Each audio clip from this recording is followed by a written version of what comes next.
大家好，我是蒙面鸟哥。今天在修剪茶园的地方捡到了2枚鸟蛋，其中1枚已经破损了，我们来给它修补一下。这个蛋壳非常薄，操作的时候一定要小心。只需要非常小的一片透明胶，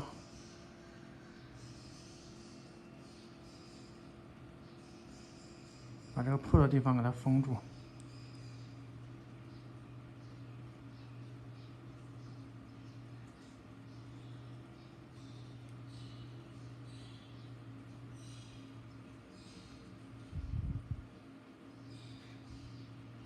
这个蛋壳实在是太薄了，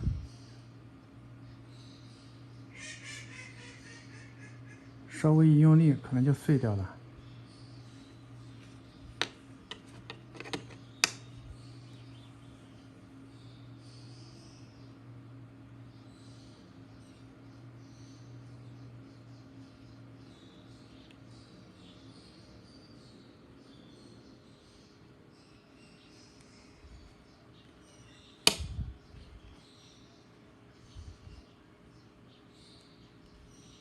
好了，封住了。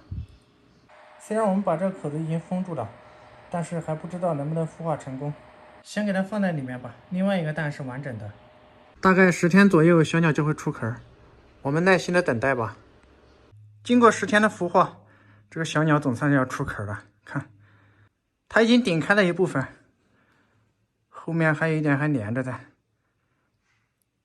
它正在使劲的挣脱。哎呦！这个小爪子太小了，为了给它创造更好的孵化条件，我给它放进窝里了。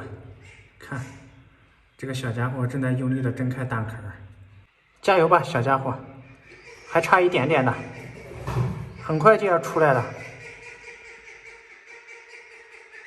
它似乎需要休息一会儿。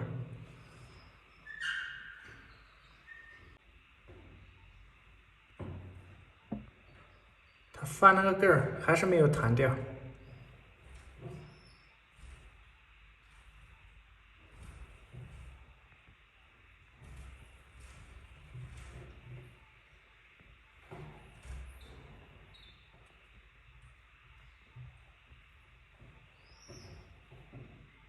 张着嘴巴要吃的，刚刚已经给它补充过2次食物了。经过半个小时的努力，它总算是完全退出了蛋壳。